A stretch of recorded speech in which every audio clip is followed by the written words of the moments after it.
Ski now. Hope you all can hear us. Welcome into another edition of the PHNX D-backs podcast, the second one of the day, right? Yeah, round two. Round two, here we go. Of course, my name is Derek Montilla, occasionally known as your mayor of PHNX. This man is occasionally known as the vice mayor of sound around here. It's the one and only Thunderstick Jesse Friedman, and of course, he's the one to blame for all of our technical difficulties. Yes.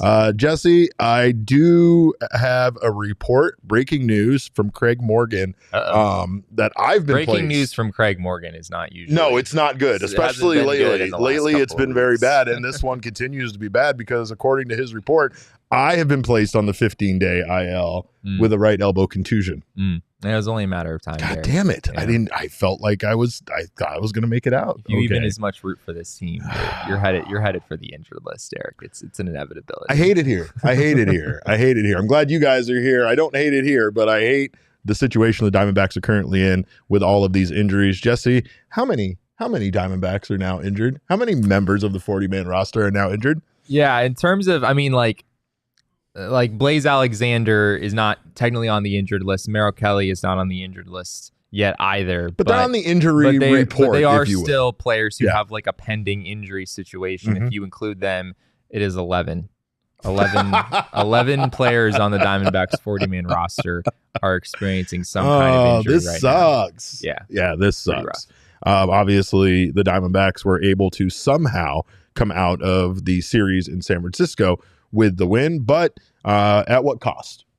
Diamondbacks lose Ryne Nelson to the 15-day IL with a right elbow contusion after he got hit on the elbow. Yeah, you I guess would know exactly how he feels. I hit it on the desk in the office earlier. Yeah, I am now on the IL, but that sucks. Like it's injuries coming in every way you can imagine. Like you said, Blaze Alexander was removed from Sunday's game with a cramp in his right hamstring. We don't know how that's going to turn out, but the big news is Merrill Kelly being scratched from his start on Sunday due to what he called a mild teres major strain. Shoulder injuries are scary just in general, and a teres major is in the shoulder area. So once I saw that, it was like, all right, here we go. Good thing you got Jordan Montgomery back, but you're sort of paying for it by losing one of your other good starting pitchers, I guess. Yeah. It's a really tough loss for the Diamondbacks, and we don't know a ton of information about this yet. It still sounds like there's a chance that Merrill Kelly might not miss all that much time. As I said earlier, he hasn't actually been placed on the injured list, although I sort of expect that to happen tomorrow when the D-backs need a starting pitcher for Ryne Nelson's spot. He has been placed on the injured list already, but yeah, Torey, when talking about this yesterday, he told reporters in San Francisco, we feel like this is going to be something he's going to work through rather quickly. He added, we're keeping our fingers crossed. So do with that what you will. Diamondbacks in general, they tend to be a little bit vague about injuries on the front end, and they're not going to make this sound any worse than it is. They're going to only give like the best possible representation of the injury until they can't anymore, essentially. Let's just say it. I don't believe Torey Lovullo anymore. I don't believe him. I just straight up don't. Because now we've seen these series of actions in which it takes place. First, it's downplayed. Then it's kind of like, hey, we'll see. Hopefully we won't lose him. And then it's next is a report that he's on the 60-day IL, right, is what it feels like with stuff. And I understand because you don't want to overreact. And in the moment, you do want to trust what the athlete is reporting back to you in regards to how they're feeling. However, imaging and getting doctors involved can change things fairly dramatically, right? Once they realize the extent of the injury. But I mean, Torrey's, hopeful quote of saying, we feel like this is going to be something he's going to work through rather quickly. We're keeping our fingers crossed. Some of the other things he said, I think, Nick Vaccaro reported that he said that they're hoping to avoid any time on the IL, which seems impossible. It seems impossible, honestly. Right? So that's the thing here when it comes to this. There's some things to compare it to, right? Some other guys have had this injury before. Yeah, Max Scherzer had what was deemed a low-grade teres major strain last September. I believe he went on the injured list on September 13th, and he pitched for the Rangers in the postseason against the Astros on October 18th. So he wound up missing just a little bit over a month. Granted, he wasn't throwing quite as many pitches. I think he built back mostly to a starter's workload, but I don't think he threw even as many as 70 pitches in any of his outings in the playoffs. So, the Rangers in that situation being in the postseason, they probably just wanted to get him back as soon as they possibly could, regardless of how deep he could go. He didn't pitch especially well. He pitched pretty well against the D-backs, but he didn't pitch especially well against the Astros. But yeah, we don't know exactly how Merrill Kelly's injury compares to that one. That one was low grade. This one, Merrill used the word mild to describe this, but it sounds like the Diamondbacks are still gathering information. Merrill Kelly was sent back to Arizona yesterday for potentially some further testing and evaluation. So my guess is that Merrill Kelly is going to hit the injured list tomorrow whenever the D-backs have another decision to make about who's starting the Tuesday game against the Cardinals. It could be Logan Allen, who did a really nice job pitching on back of Ryne Nelson after he went down with the injury. They could bring up Tommy Henry. It seems like maybe the more likely outcome, but it's tough right now, Derek. I mean, this Diamondbacks team has been, I feel like the word decimated by injuries was maybe a bit of hyperbole in the first few days of the season, but now it's sort of just accurate. It's pretty rough. We have the full list. If we could take a look at the entire list of the injuries for the Diamondbacks. I mean, look how small we had to make the font. On this to fit everybody in. We had a graphic like this, 2 weeks ago? And I think the font was twice as big. Yeah. Yeah. This makes me sick. It's a long list. I'll run through it real quick for those of you joining us on the audio side. Alec Thomas, of course, dealing with a hamstring. Geraldo Perdomo, a torn meniscus that he had surgery on. That's a knee injury. Jordan Lawler, of course, guy in the minors, but someone who might be playing right now, potentially could be up in the majors right now, had it not been for a thumb injury that required surgery. He's expected to be out for, another month and a half, 2 months. Eduardo Rodriguez, of course, with the lat injury that set back there, it could be, till June, potentially, it sounds like. Paul Sewald with the oblique injury. Dre Jameson, of course, coming back from Tommy John surgery. He's not going to pitch this year. Ryne Nelson with that elbow contusion. Merrill Kelly with his shoulder injury. Luis Frias was also placed on the 15-day IL. The D-backs actually optioned Luis Frias, and then the next day they apparently you can change it. So after you've optioned a player, you can decide to put them on the injured list instead, and the D-backs did that. He had shoulder inflammation. And then Jorge Barosa, hamstring injury that's come on just in the last few days. So he's on the minor league injured list, is on the 40-man roster. And then Blaze Alexander, not on the injured list as of right now, but was removed from that game yesterday. So we'll wait to hear more on him. But yeah, I mean, that's the full list, Eric. That is 11 Diamondbacks players on the 40-man roster, guys who could be contributing to this team right now, who are currently, I guess Blaze Alexander could maybe return tomorrow, but pretty much all these guys are currently unavailable. This is just an eyesore, Jesse. This is an absolute eyesore. I can't believe that this is where they're at. And to be honest, I can't believe with all of these injuries that the Diamondbacks have the record that they have, to be honest. You can blame a lot of things. I see somebody in the chat blaming the strength and conditioning coach. We want to fire a lot of people over this. But sometimes freak injuries happen, like Ryne Nelson getting hit with a comebacker. You can't blame that on anybody else. It's really nobody's fault. And in some cases, you could say some of these injuries, like Merrill Kelly, is perhaps a product of the fact that these guys didn't have a proper offseason. that they actually their pitch workload was so much last year, and then they come in to this spring fairly quickly with very little rest. But I mean, what more could the D-backs have done? Like, they were as cautious with Zach Gallen and Merrill Kelly as you could possibly be. I'm not blaming them, right? And I mean, there's so many other things that people are discussing in MLB as a whole, right? Because the Diamondbacks are not the only team that are plagued with injuries. It's the injury bug is going around all of Major League Baseball, and it's becoming it's to a point where people are trying to find something to blame. The pitch clock right now being a big scapegoat when it comes to that, but you can't blame the pitch clock for these other injuries that are on here. Again, you can't blame the strength and conditioning coach for Perdomo hitting his knee with an opposing player as he rounds first base. Some of this stuff is just really bad luck. The Diamondbacks have had some extremely bad luck already this season, and that's not just when it comes to injuries. It comes to like some of the way the ball has just been bouncing on the field. Luckily for them, they somehow figured out a way to split this series with the Giants. We already went crazy. I busted the beer bat out over the 17-1 victory on Friday night, but the Diamondbacks found a way to win on Sunday. Of course, they did lose on Thursday 5-0. Logan Webb looked dominant. Ryan Nelson left that game early with the elbow injury. And Logan Allen did a great job of filling in nicely, right? You can't really blame the bullpen for giving up the runs that they gave up, considering the bats just managed just the 3 hits, and 2 of them were right off the bat. Like 2 of them were literally the first 2 batters of the game for the Diamondbacks, and then nothing until very, very late. That Thursday game was pretty rough. And then they come back on Friday. Jordan Montgomery pitches, outduels Blake Snell, and then the D-backs just decide to score 12 runs on the Giants bullpen for I guess that was cool to watch.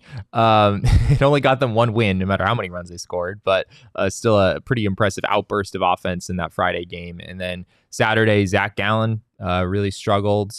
He had the worst start of any Diamondback starter over the weekend, oddly enough. And the bats went silent again, like you said, hilariously enough. They got to Kyle Harrison a little bit, but once the Giants bullpen was in, it was five scoreless innings. I think 1 hit, 8 strikeouts. Giants bullpen was super efficient. And then yesterday's game was maybe the first game this year where you feel like the D-backs maybe caught a break here and there. There was the play in the 8th inning where Kevin Newman appeared to strike out, but the home plate umpire said it was a foul tip instead. Appeared to strike out. And Bob Melvin was not super happy about that, and Kevin Newman wound up doubling. He did, yes. He technically, based on the vote.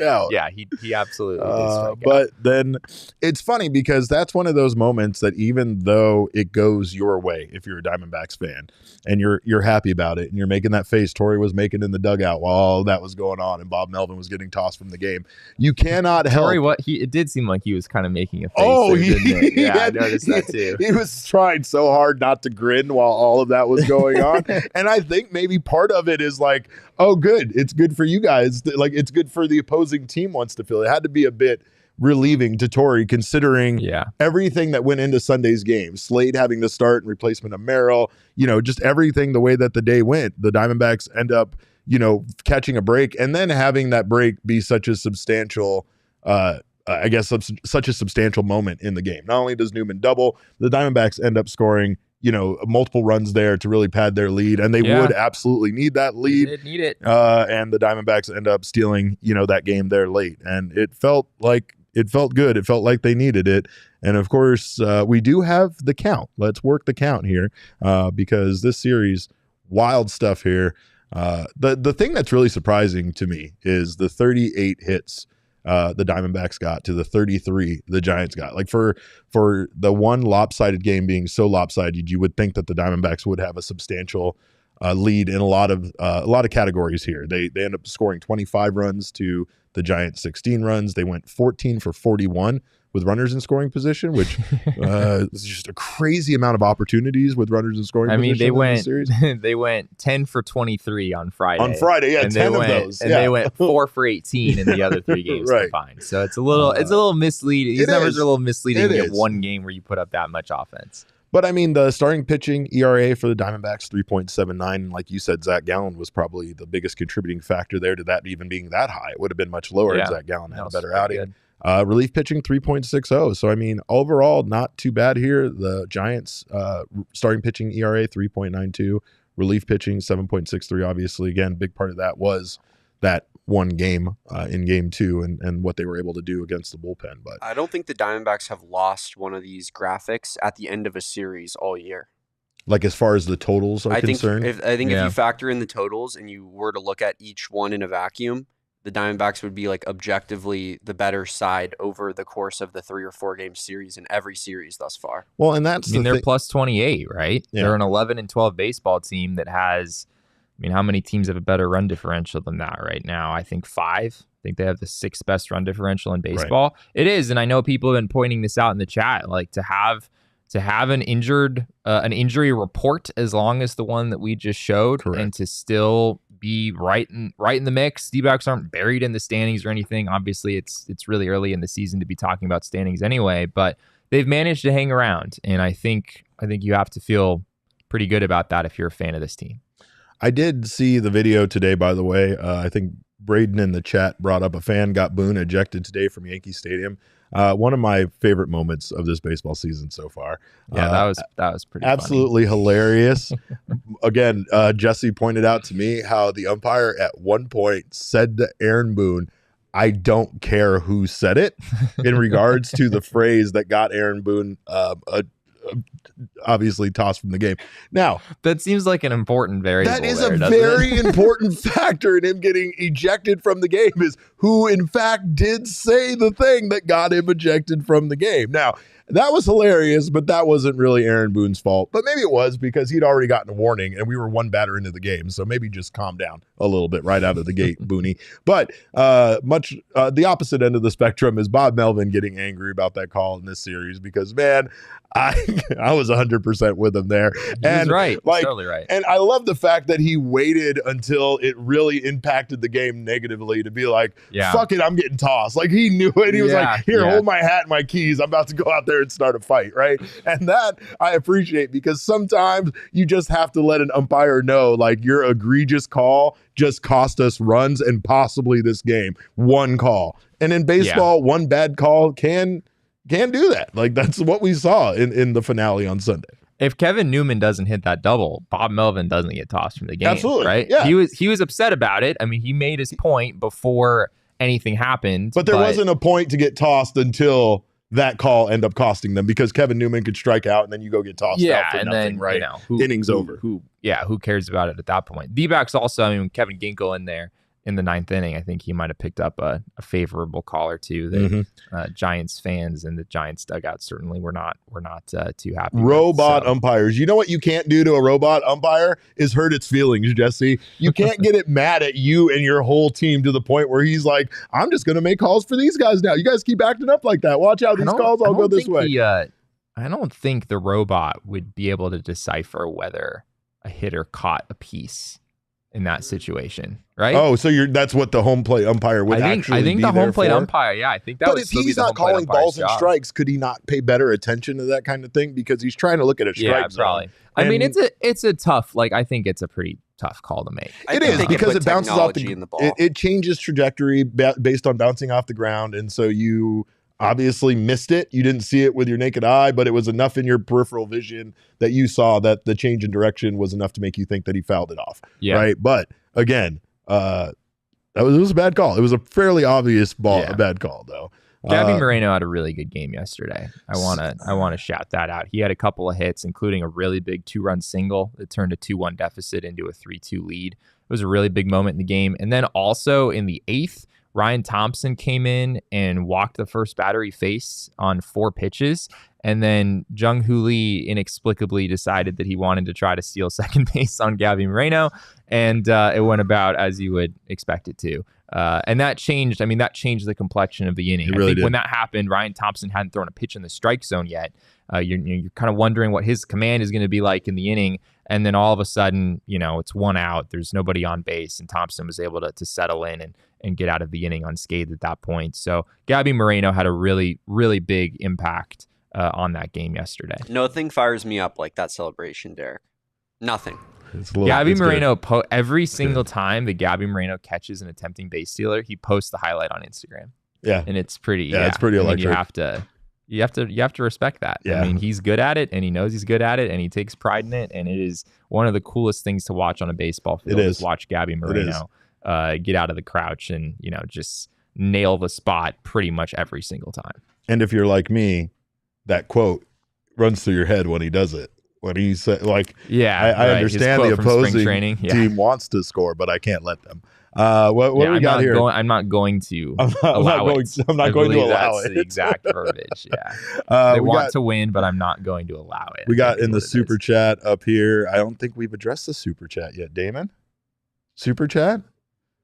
We got Alltech ZZ. What up, Alltech? Says, I'll be there today, tomorrow, and Wednesday. Shout out to you in St. Louis. Hope you had a chance to go maybe see AEW Dynasty and my boy Shane Strickland become AEW champion. Congrats to my guy, Swerve. Also, we have Elise in the chat asked us if we could go take some sage, go to the clubhouse and sage the clubhouse to get out these bad injury vibes next time we're there. I can guarantee you Casey will not allow me to do that.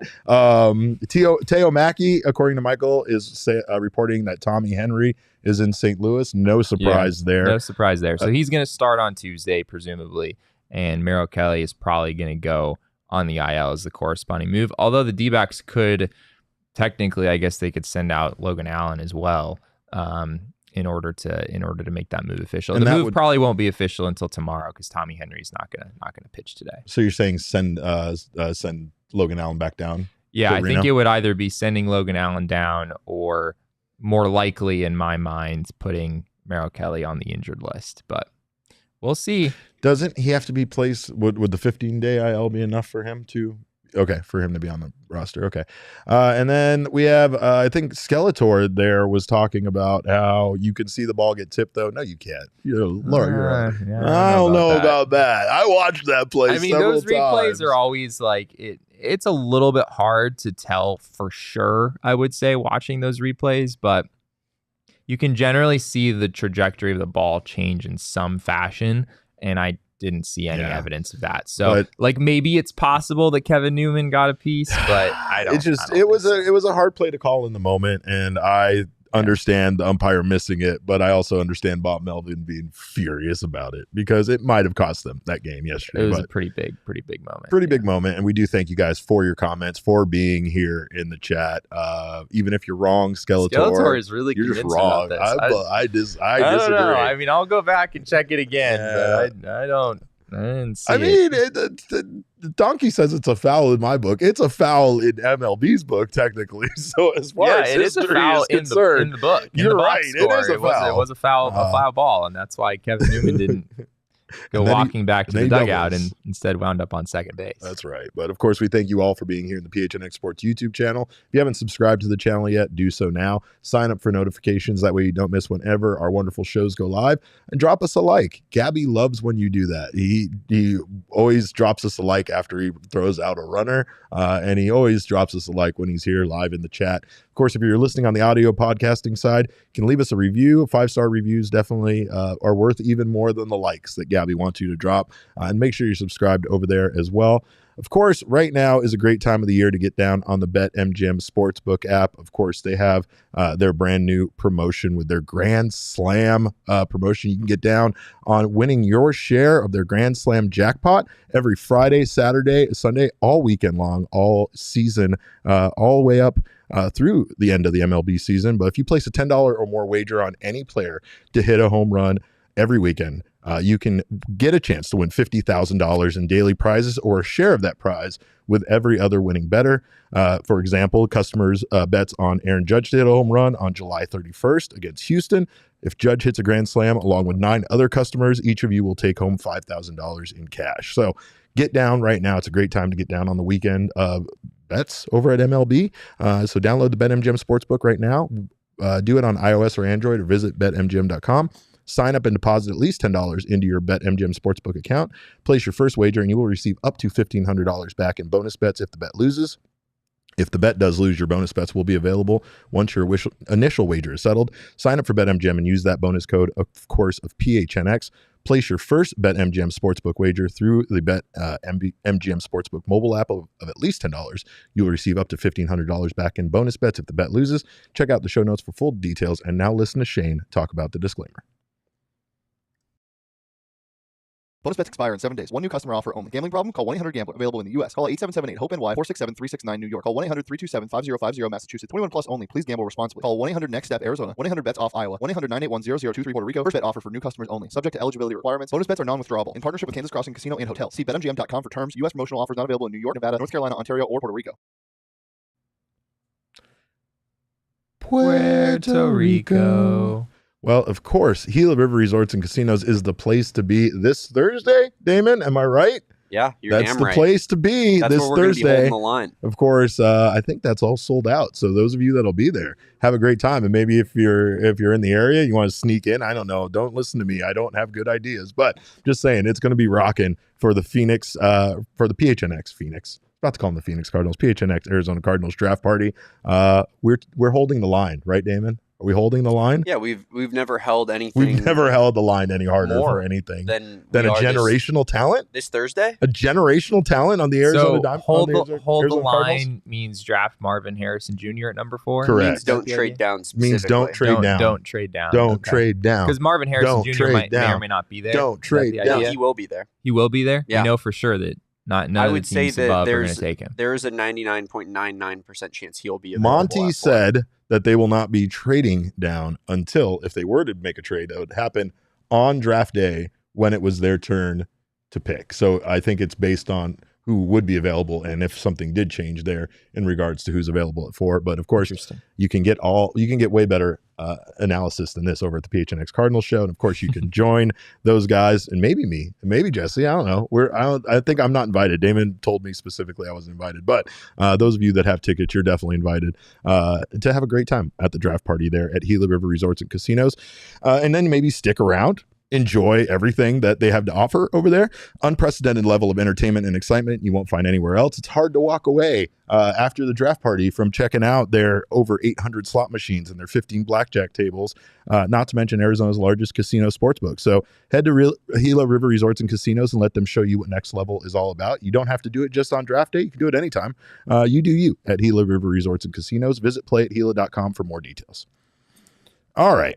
Well, It's that time. it's that time, Jesse. And you know what that time is because every year on this show is our year. Every month on this show, Black Women's History Month.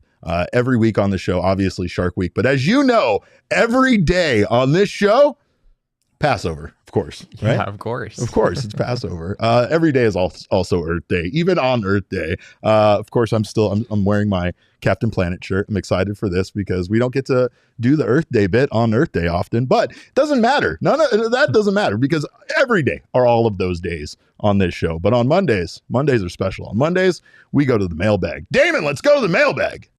My mailbox, always something interesting in my mailbox. I try to get to everything in my mailbox, and then once in a while there's a letter that makes me go wow, wow. My mailbox. Let's go. All right. First question, of course, is from, the Iron Man himself, Travis Moore. More for me.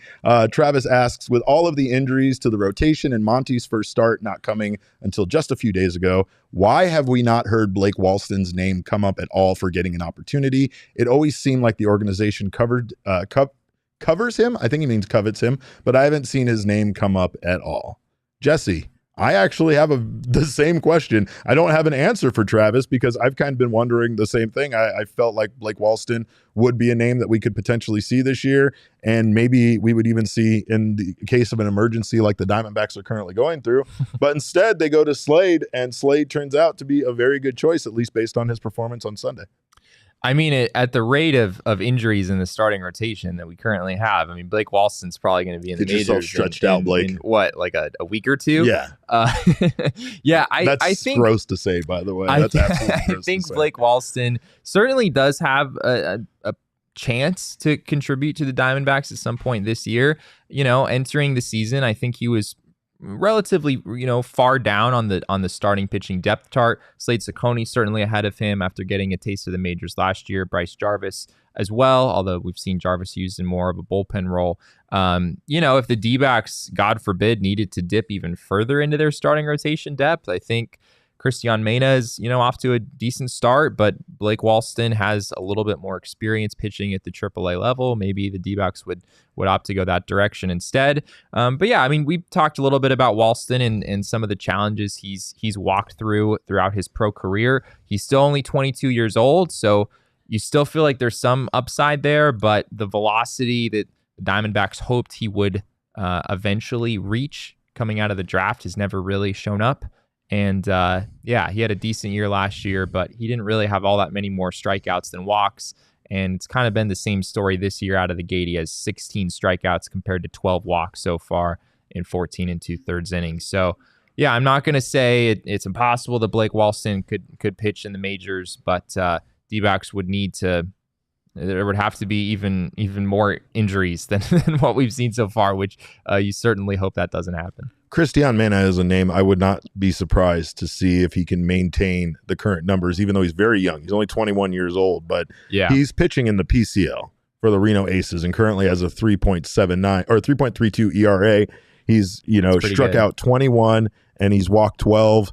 He's just so far been pretty good. I mean, he's allowed 3 home runs. That's it in his 4 starts. So I think that's fairly impressive considering where he's pitching and considering that a lot of times we've kind of joked about how, like, if you're pitching for the Reno Aces and you have a 5 ERA, that might as well be a sub 2 in the majors. But there's a lot of promise there. And I think when you see someone like Blake Walston continue to slide down as far as the prospect listing and not be a guy that the Diamondbacks are looking at a major league level as much anymore, it just might be due to options, and it might be due to other guys outperforming him and maybe his progress not coming along as much as the Diamondbacks would like to see. The numbers sometimes can look very good, but then when you see guys at a major league level not be able to do certain basic things, you're like, wow, why? What is going on here? Well, that's the reason that most likely at times in their minor league career that they were being held back was they're good at X, Y, and Z, but there's still some aspects of the game that they're still very bad at. And those areas might end up costing the major league club game should that person be in high leverage situations.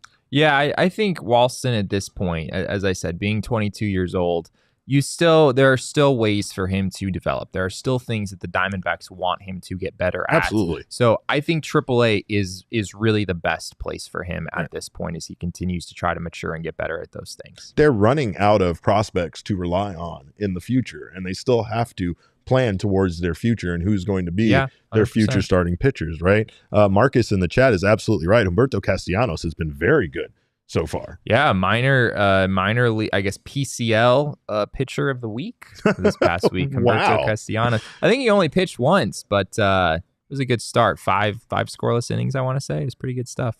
I know we have some more questions in regards to what are the Diamondbacks going to do with this relief pitching, and what are they going to do in regards to trades and free agency. So not free agency, but picking up some other guys here. Free agency, that's over. But let's see what else we got here. I think this question comes from Kevin. And Kevin asks, when can we see the D-backs trade for a reliever or relievers?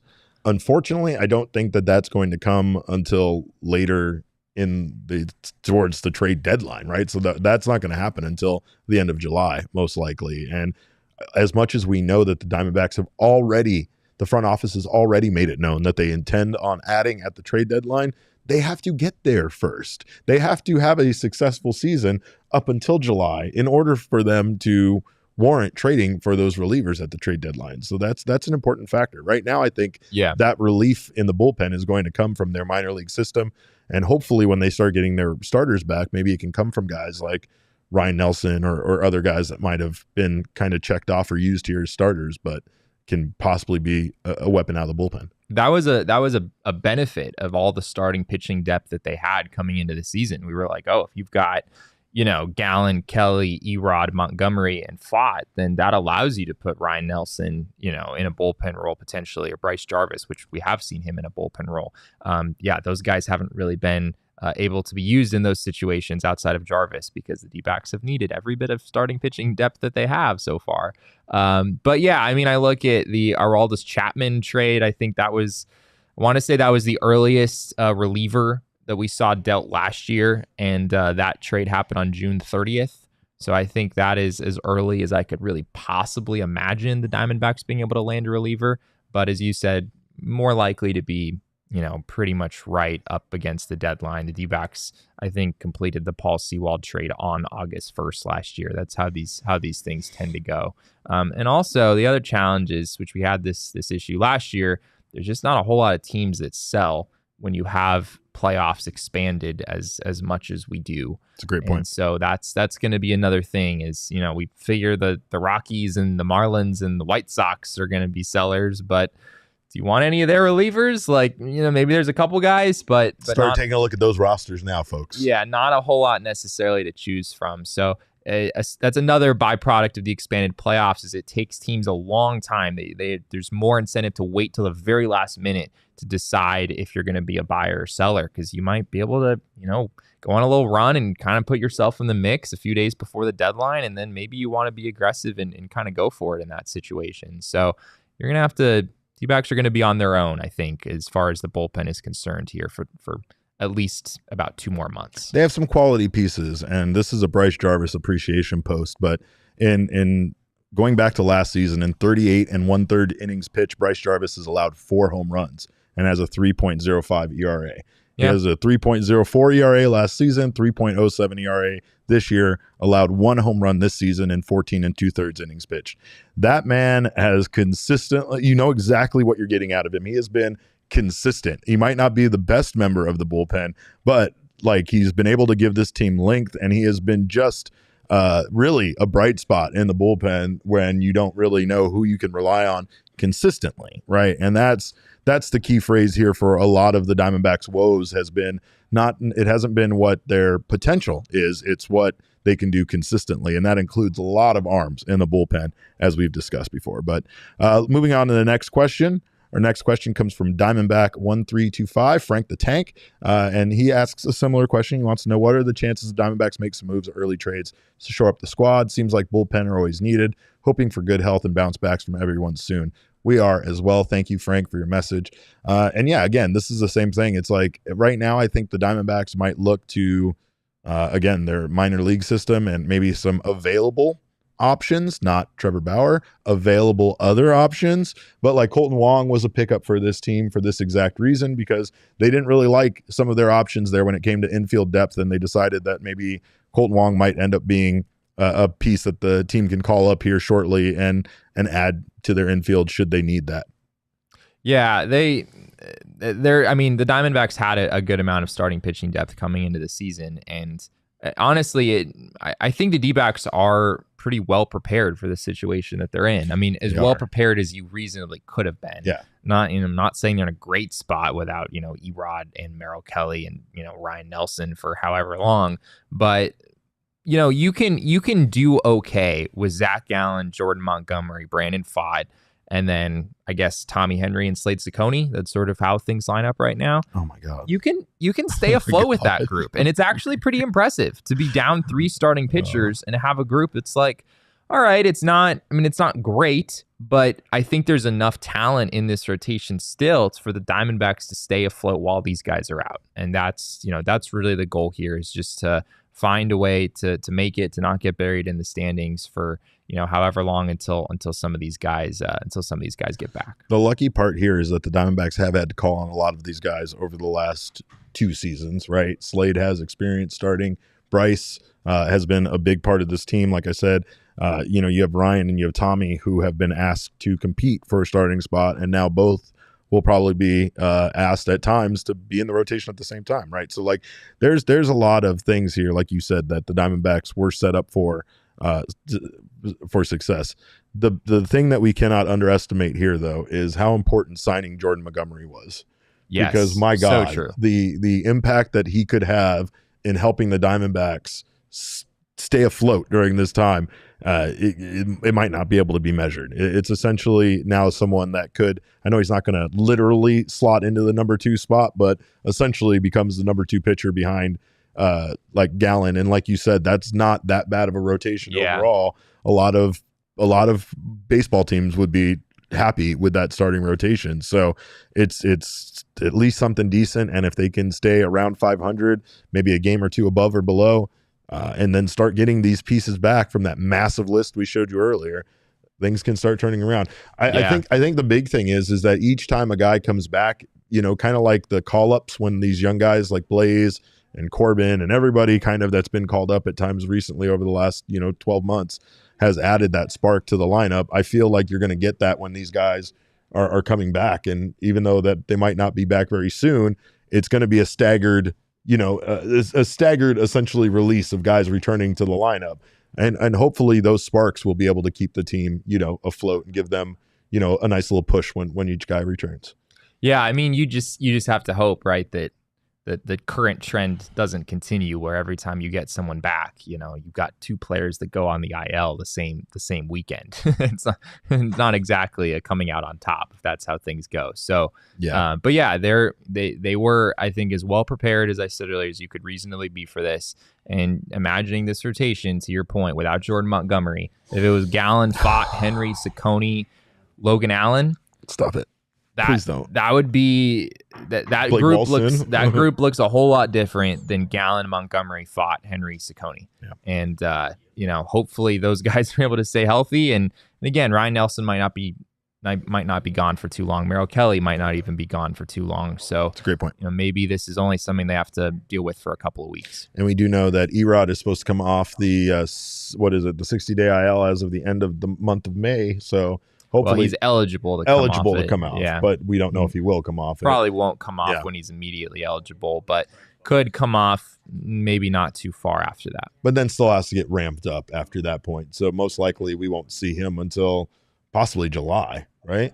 Torrey said June. He was asked about if June is like a reasonable time frame for Erod, and he said yes. Okay. So, but these situations are fluid. A couple weeks ago, we thought Erod would be back by now, potentially. So don't even get me started. Things change. All right. What else we got? Next question comes from PHNX Hoops. And they ask, please provide a rundown on the injury front with estimated timelines for return. That's the part there is the estimated timelines for return. I don't think we really went over that, but not in super detail. Yeah. What do you got? Can we pull up the injury, the very long injury report? I don't want to look at it again. Okay. So I'll just kind of go rapid fire here. Although we don't know that much information about some of these guys. Alec Thomas, I'm not sure, but he's supposed to be running bases this week and making left turns. Yeah. So theoretically with Alec Thomas, you might only be looking at another couple of weeks, maybe, sort of, don't have super specifics on that yet. Geraldo Perdomo was originally said to be around 4 to 6 weeks. So I guess you're around 1 week, a little over a week into that. So you're still probably about a month away from Geraldo Perdomo getting back, roughly. Jordan Lawler, I think, is going to be, as I said earlier, a month and a half to 2 months. I think the original timeline there was 8 to 10 weeks, and that happened kind of right pretty close to when the season started. Eduardo Rodriguez, we were just talking about June is sort of the rough estimate right now. We'll see how that goes.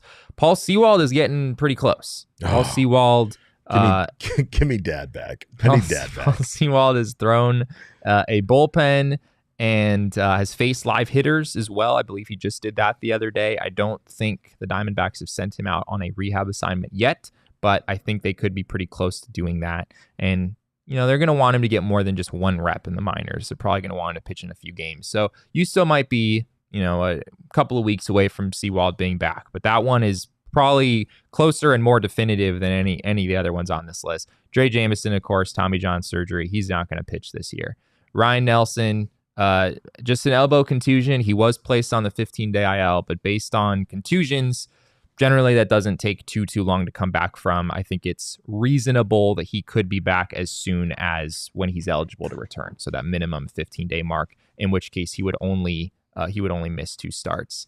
Merrill Kelly, we don't know a ton about his situation yet. As we said earlier, we should know hopefully more here in the next day or two. Luis Frias, he was, as I said earlier, the D-backs optioned him and then shifted him over to the 15-day AIL with shoulder inflammation. Don't really have concrete updates there as of yet. And then Jorge Barros is a hamstring. I was able to find that out the other day, but we don't know exactly what that timeline looks like. And then Blaze Alexander, who is with the D-backs still in St. Louis, he told Teo Mackey a few minutes ago that he is still experiencing some discomfort, but that he is available off the bench today, and there's no structural damage of any kind there. So encouraging there a little bit. Like yeah, when Gabby he seems like just sort of a day-to-day situation. All right. Well, What did Craig Morgan say in the chat? What is Craig doing here? Craig Morgan has a question for Mailbag Monday. He says, I have a question. How does it feel to have a beat to cover? Oh my God, Craig, so sad. You monster. Why do I feel tremendous amounts of guilt, right? Yeah. Like, what did I do to deserve this guilt to be heaped upon me? Feels pretty good, actually. I won't lie. I mean, it doesn't feel bad. It doesn't feel bad. Though, I mean, with all the injuries, the Diamondbacks are kind of half not here is what it feels like. But at least we're not talking about. We have 3/4 of a beat to cover right now. The other quarter is on the injured list. So see, that's why I do this show with this man. All right, what else we got? Let's do one more, and then I got to read some ads.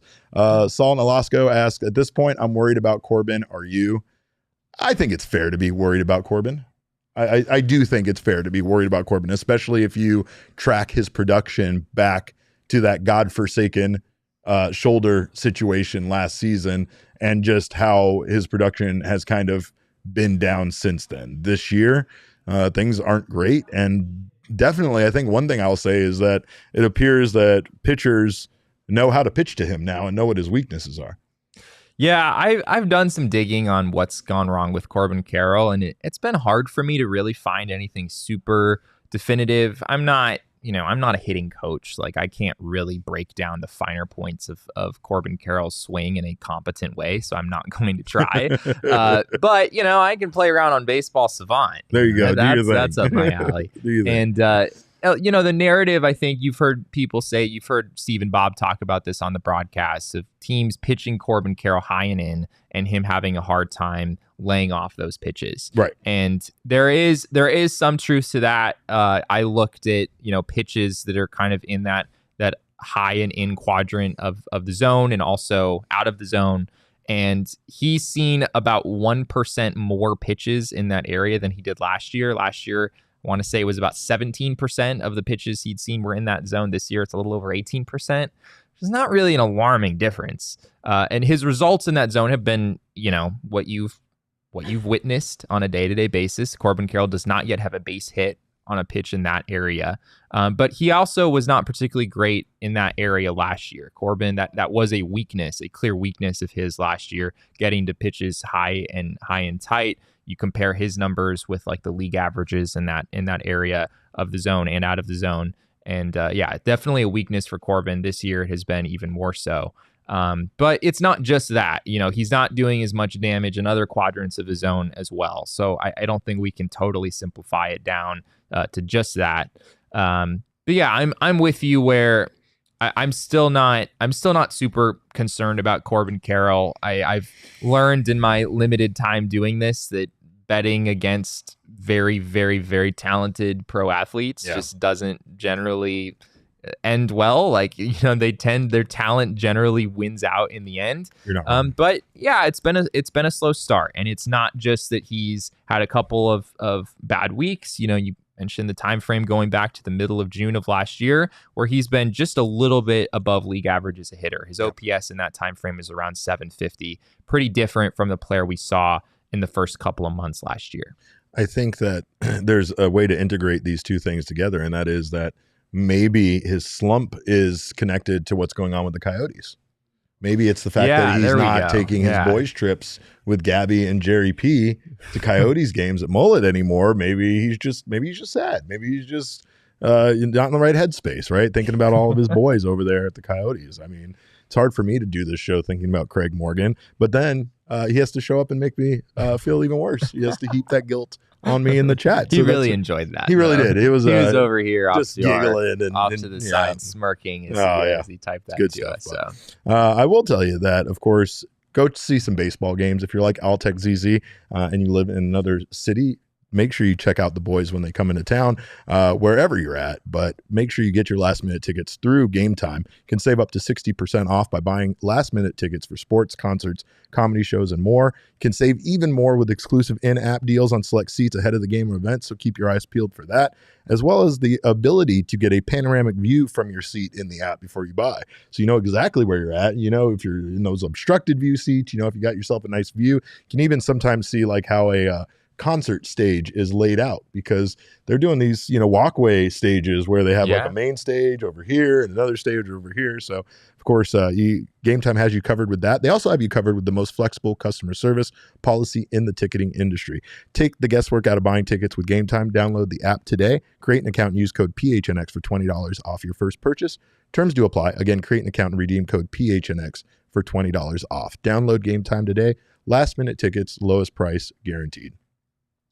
And of course, another thing that might fix Corbin, boys trip to Illegal Pete's with Damon. I mean, that's where Damon and that's Jerry what he P. needs. I think that's the answer, Derek. It's the reverse Nice. nachos. He needs some piping hot queso, and what he needs is just a little boys' time out on the patio, because it's patio season. Patio season felt like it came and went really fast, didn't it? Like we were at 80 degrees, and then we were at 97 this weekend, and I don't like it. I didn't get enough patio time. At Sky Harbor. Oh, that's gross. That's great. gross. But a great way to cool off is with Illegal Pete's margaritas, which are the strongest in Arizona.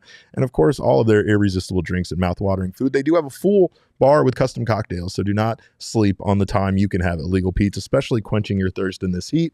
Illegal Pete's is here to bring you a win with their legendary sound check deal. Right now, bring in your ticket stub from any ticketed event and get a draft beer or a house margarita for just $1. Illegal Pete's wants to celebrate with you, whether it's pregame or postgame. They got you covered with all of your game day needs. Must purchase an adult entree to redeem Illegal Pete's sound check deal. Illegal Pete's, your go-to spot for burritos, buddies, beer, Damon, and Jerry P. And maybe Corby. The whole crew. I will say, I know Corbin makes a lot more money than me, but this is, I'm big enough to put it out there. This is a standing offer I will buy Corbin Carroll Illegal Pete's. We will split a meal. And I'm big enough to put that out there. This is the perks that athletes get that they shouldn't really get, No, right? Like the rich getting richer me. because Damon's paying for his meal. He should be treating me. Yeah, that's really Jerry P should be treating you. We know that for a fact. Well, I've been carrying his. You've been his carrying the torch the whole time. Yeah, the whole time. I mean, the whole time. But we got some more Mailbag Monday questions, and we are just going long. Who cares? We're going forever. Who cares? What else we got? Oh, that Trader Cogs is here with a question. King Snake Cogs. Trader Cogs. That Trader Cogs feels unnecessary. Oh, with his own baseball show on at the same time as ours. He doesn't even get to hear this question. I don't even know why I asked it, but Cog still asks, on a scale from 1 to 100, how confident are you in our starting pitching depth? Ooh. Now? Not confident at all. Like I feel like we've almost reached the bottom of the barrel as far as pitching depth. If you're talking about the guys we've called upon, I am very confident in what Slade and Tommy Henry can do. I'm confident in Bryce Jarvis continuing his role as a long reliever for this team, but I don't feel confident about our starting pitching depth now, as of right now, because I think we're out of pitchers. I feel like we're out of arms at this point. It is a concerning combination when you have some younger, less experienced pitchers in the rotation, and you also have a bullpen that is not totally stable, right? Because if you have guys like Tommy Henry or Slade Ciccone pitched plenty deep into the game yesterday, but if Henry or Ciccone or Fott has had his struggles, although he still managed to pitch pretty deep into games. You just don't want to have a bullpen that is overtaxed while it also is missing a very key component in Paul Sewald. We've seen how that has gone in some of these games. So, but yeah, again, like the D-backs came into the year with what I felt were about 8 or 9 pretty competent starting pitchers, guys that not necessarily guarantees that you're going to get great results, but guys that I think deserve opportunities to pitch, to start games in the majors. And they're pretty much at the end of that at this point, with Jarvis being in the bullpen. And then, as we said, Tommy Henry and Slade Ciccone now slotting into the rotation for the time being.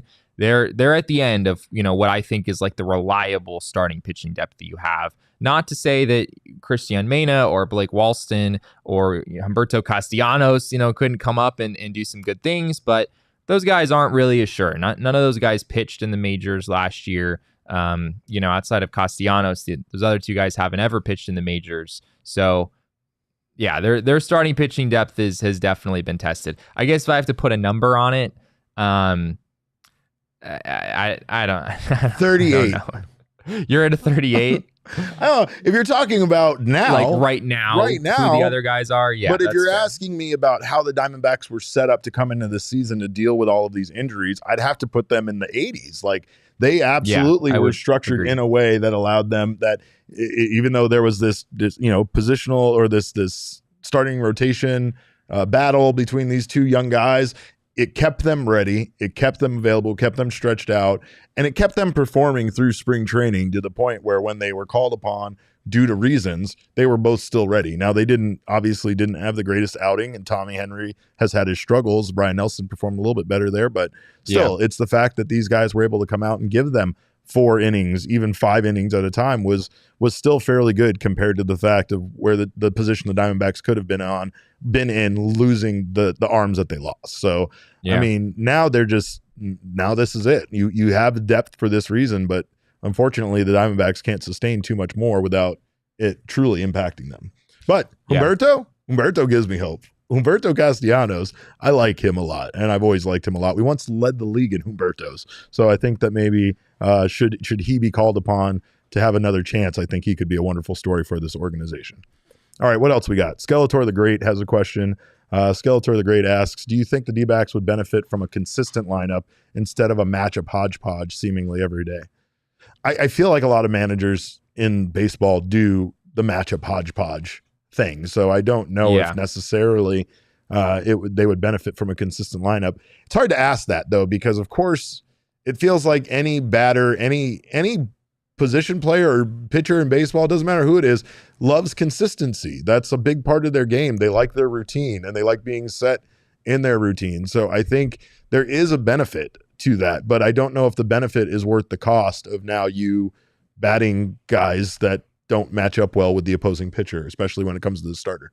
I actually think the Diamondbacks lineup has been pretty consistent, right? I mean, more than it has in the past. Marte is your leadoff guy against both lefties and righties at this point. Corbin Carroll is hit second. Lourdes Gurriel is hit third.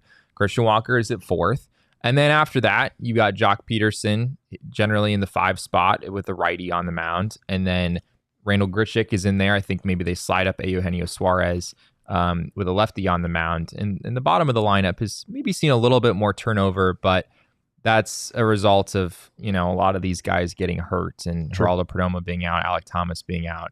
They've cycled through some different players there, but I actually think the lineup has been pretty consistent, and I think you absolutely have to play the matchups. I mean, Jock Peterson, the numbers are very clear that Jock Peterson is a very, very good hitter against righties. Yes. And although this year against lefties, he's like 2 for 3 with a double and a homer or something like that. Because he hasn't had many opportunities, but he's done well in those The sample situations. is very small, and there's a long sample of Jock being great against righties and not so great against lefties. There's a long sample of Randall Grichuk being very good against lefties and not so great against righties.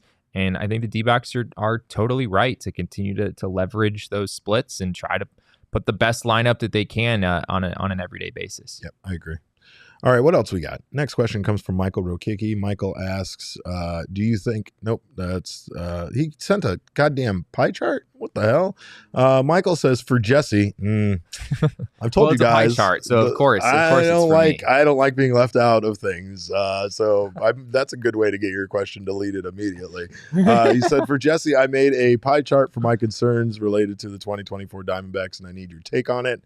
All right, so for those of you that can't see that, the red area is injuries. The green area is bullpen.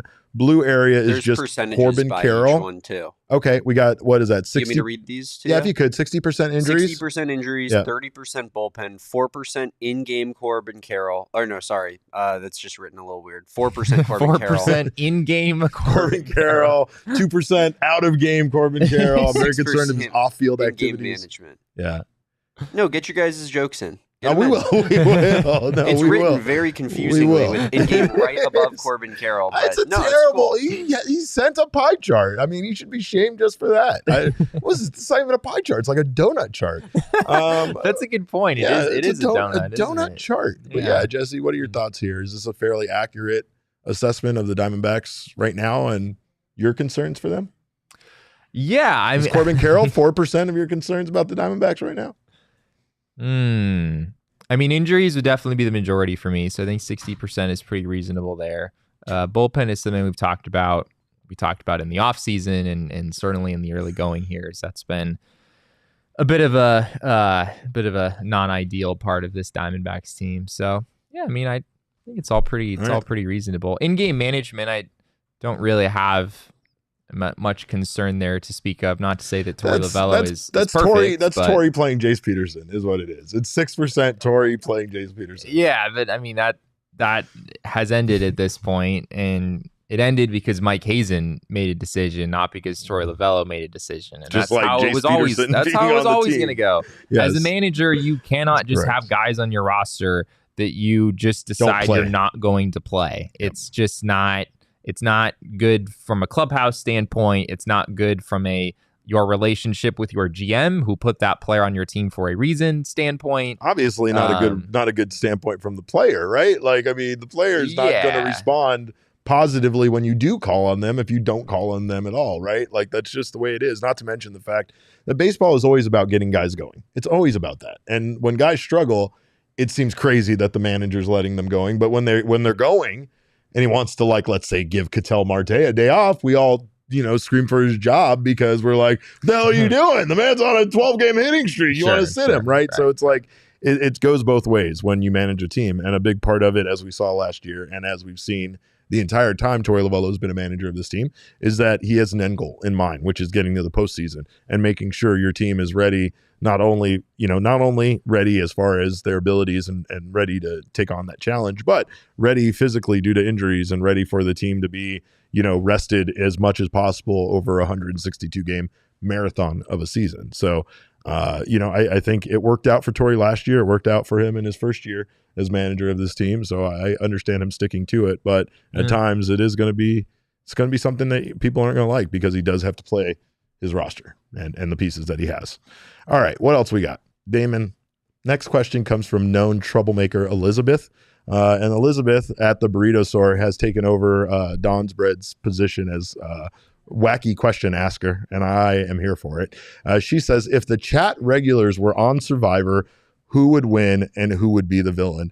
I'm going to take this a step further here because I'm going to just start labeling people as different, like, I guess, stereotype people from the show Survivor, right? So yeah, Cogs and Karen would absolutely be on the island together, but no one would know that they were mother and son because that would make them a target, right? Remind me the general idea. So the general idea of Survivor is that I think 15 people get put on this island. They get divided into tribes, sometimes 2 tribes, sometimes 3 tribes, and then they have to essentially play like challenges against each other for basic needs, like a flint to make a fire back at your camp and a tarp if it's raining for you to have cover. But they also play for immunity, and immunity keeps your team, your tribe, if you will, from being part of a tribal council where you vote someone off, right? Sure. What happens in these reality shows is there's always someone like a villain, and that villain obviously would be Don's Bread. It'd be Mark. 100%. Because there was no question there's in the no world. question at all. I was thinking Mark without right out of the gate, right? Because Mark is that guy that, like, he would give like a different like when they went and did the diary session thing and they talked to him personally, he'd just be over there like talking shit about all the other people and just plotting out his plan, telling us on TV what he was doing. I thought you were going to say Cogs is the villain. Cogs could absolutely be a villain. Yeah. But see, Cogs is going to be the young guy that grows up in the 40 days on the island, and he's going to almost make it to the end and then get voted out right before the end, right? Cogs is going to mature and literally change as a person. He's going to go from he's going to turn into a butterfly while he's there and then promptly get voted out once he's reached his full potential. I want to say that Elizabeth would be a big time backstabber. Now, I just say that because I've known her for a long time, and I think her and Elise would immediately team up, but they'd be smart enough to like not be a faction together. They wouldn't hang out together. They'd go have secret meetings in the woods about the other people. Yeah, and they'd fill each other in. Yeah. But they'd maybe even be on different tribes. So then that way that they could like play those tribes against each other, getting to their ultimate goal where it's the 2 of them left standing, right? Yeah, right. I mean, Correct. Absolutely. Jesse knows all about reality shows, so of course he's an expert on this. I think the Daniel Caston wouldn't make it through the first day. He would be so angry about the food situation that he would maybe take himself out of the game. I don't know. I feel like that definitely would be something. Connor Mormon, who just came in, said Cogs will try he'd go in trying to be the villain, but he can't do it. Right? He doesn't have it inside of him. Cogs is just too wholesome, too nice of a guy. Right? Too nice. See, again, Connor is the kind of guy. Like, I'm taking Elise as my winner of this Survivor situation, but I think she's going to use Connor. Like, I think she would bring Connor into the fold, make Connor think she's really with him when in actuality she's with Elizabeth and they're just plotting against him the whole time. Yeah, I mean, right? Elise she's a known baseball GM, so she's got. She had the plan from day one. She has got all this stuff. She has the knowledge. She had the blueprint. She has everything figured out. She's finding all of the hidden immunities. She's going to hide them all back at camp, and it's going to be pretty incredible. She says it would be the dream team until you turned on them, Elise, and we know you would because someone has to win the money, and it would most likely be you. So I'm sure there's other positions I'm leaving out of this, but I definitely think there's some people that would be front runners like right away. Like if people hear from The Office, like Bo and Saul, like they would just be too competitive out of the gate, so they'd get voted out right away. Like right away. Yeah, they wouldn't. They would be seen as threats, labeled as threats. They'd get all the tribes against them, and they'd just be voted out. But man, I could go on for a half an hour with this, but I know Jesse knows nothing about the show Survivor, so we'll just move on. What else we got? We got one last one from Jacob Schultz. And Jacob, did we get this one? Oh yeah. He says, "Is it just me, or do Logan, Allen, Slade, and Jordan all look like brothers who go hunting in the backwoods of South Carolina for a turkey on Thanksgiving Day?" The answer is yes. Jacob, you nailed it. That is absolutely what those three guys look like. And I mean, just having the best time too. Like, those three guys would go have the best time as brothers hunting down a turkey, and it would make you wish you had a closer relationship with your own family members. That's exactly the kind of time those guys would have. I mean, Jordan Montgomery and Slade Ciccone are both very, very tall individuals. Correct.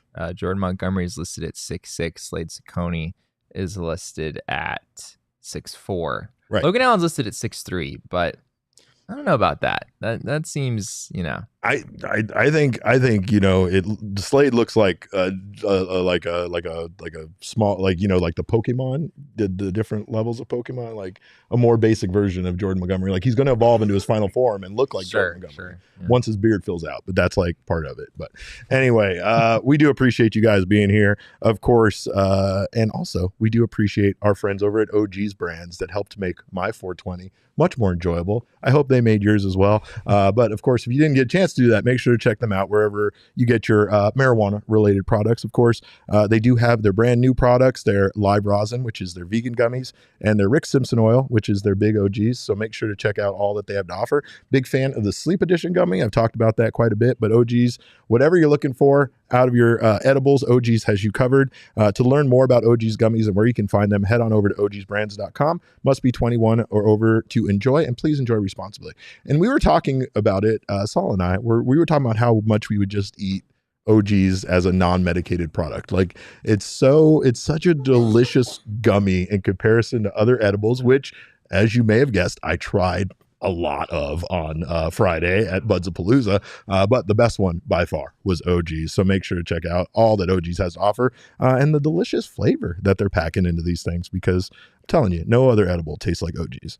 Also, make sure to save yourself some money. And if you haven't had a chance to open up get your finances right, open up a free checking account online with Desert Financial's credit union. Once you do, you can get $200 in bonuses. Get started by visiting desertfinancial.com/200. But for more than 84 years, Desert Financial has been Arizona's largest, most trusted local credit union.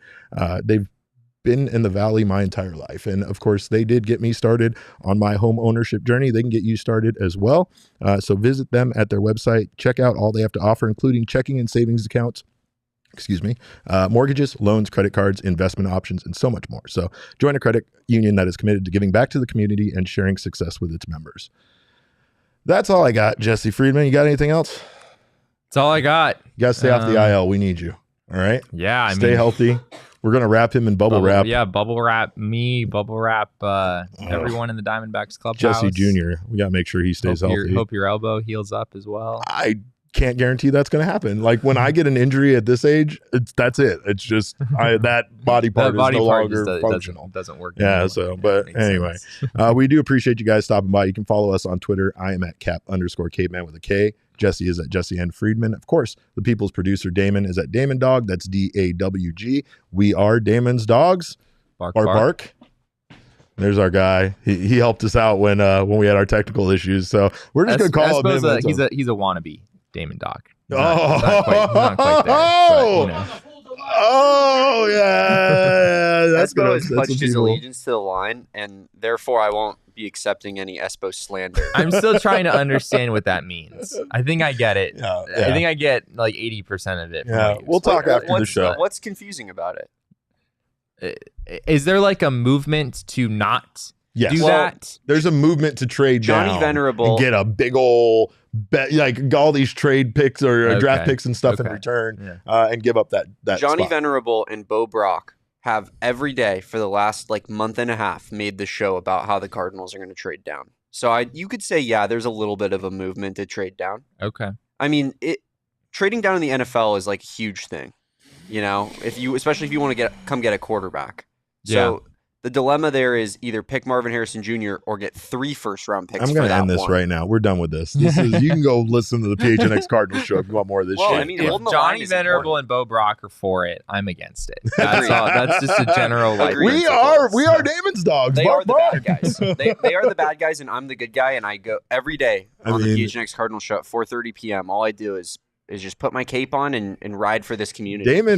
Damon loves to label who is good guys and bad guys around this office. 100%. And luckily, we fall into the good guy category. Yeah, Derek, you are a good guy. You know who's not? Max Simpson. Yeah, well, we know that for a fact. But anyway, we can follow the show filled with good guys at PHNX_DBacks. But of course, all roads do lead to at PHNX_sports on Twitter, Instagram, and Facebook.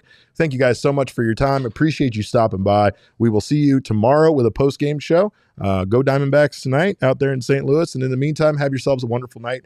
Remember, kids, baseball is fun, but it's so much more fun when you keep yourselves off the 15-day IL. Be careful out there.